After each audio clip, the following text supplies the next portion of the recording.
प्रधानमंत्री डॉक्टर मनमोहन सिंह ने आज तमिलनाडु के तिरुमायम में भेल संयंत्र का किया उद्घाटन। इस संयंत्र की नींव 2009 में रखी गई थी। संयंत्र को लगाने में 350 करोड़ रुपए की आई है लागत।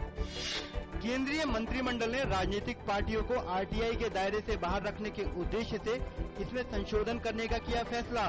प्रधानमंत्री की अध्यक्षता में हुई मंत्रिमंडल की बैठक में लिया गया फैसला। उच्चतम न्यायालय ने आज यूनिटेक के प्रबंध निदेशक संजय चंद्रा को उनकी जमानत निरस्त करने के सिलसिले में नोटिस जारी किया। सीबीआई ने 2G स्पेक्ट्रम आवंटन मामले में उनकी जमानत के खिलाफ अपील दायर कर रखी है।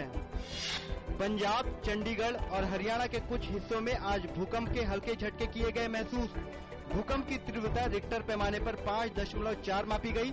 भूकंप के कारण किसी भी प्रकार के जान माल के नुकसान की सूचना नहीं। भूकंप का केंद्र जम्मू कश्मीर के डोडा में था। तेलंगाना राज्य की घोषणा से उत्साहित होकर 55 बोडो संगठनों के समूह ने आज बोडो छात्र यूनियन की ओर से कोकराझार में रेल रोको कार्यक्रम का किया समर्थन।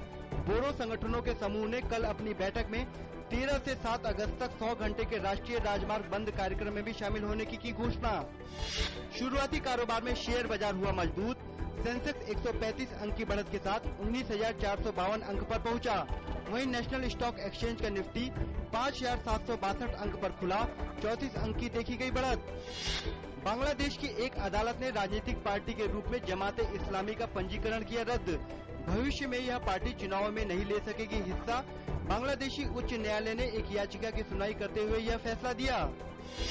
सीरिया के होम्स शहर में सरकारी नियंत्रण वाले विभिन्न जिलों पर हुए रॉकेट हमले। इन हमलों के कारण हथियार डिपो में हुए विस्फोट से कम 40 लोगों की मौत, दर्जनों हुए घायल। विस्फोटों के कारण आसमान में आग के गोले उठते दिखाई दिए, जिससे निवासियों में मची अफरा तफरी। अमेरिका ने कहा कि सुरक्षा चिंताओं के मद्देनजर वह दुनिया भर में फैले अपने कुछ दूतावासों को रविवार को कर सकता है बंद। विदेश विभाग की प्रवक्ता मैरी हार्फ ने इस कदम को एहतियाती करार दिया है। हालांकि उन्होंने किसी खतरे का खुलासा करने या बंद रहने वाले दूतावासों की सूची देने से किया इनकार। अमेरिकी खुफिया एजेंसी के कार्यक्रम के संबंध में गोपनीय जानकारी लीक करने वाले एडवर्ड स्नोडेन को आखिरकार रूस ने अस्थायी रूप से 1 वर्ष के लिए शरण दी। 1 महीने तक मॉस्को हवाई अड्डे पर फंसे रहने के बाद वह वहां से बाहर निकल आए हैं।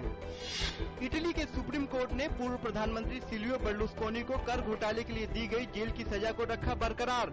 उन्हें पिछले साल अक्टूबर में दोषी पाए जाने के बाद 4 साल की सजा दी गई थी, लेकिन बाद में 2006 के माफी कानून के तहत उनकी सजा स्वतः घटकर 1 साल रह गई थी।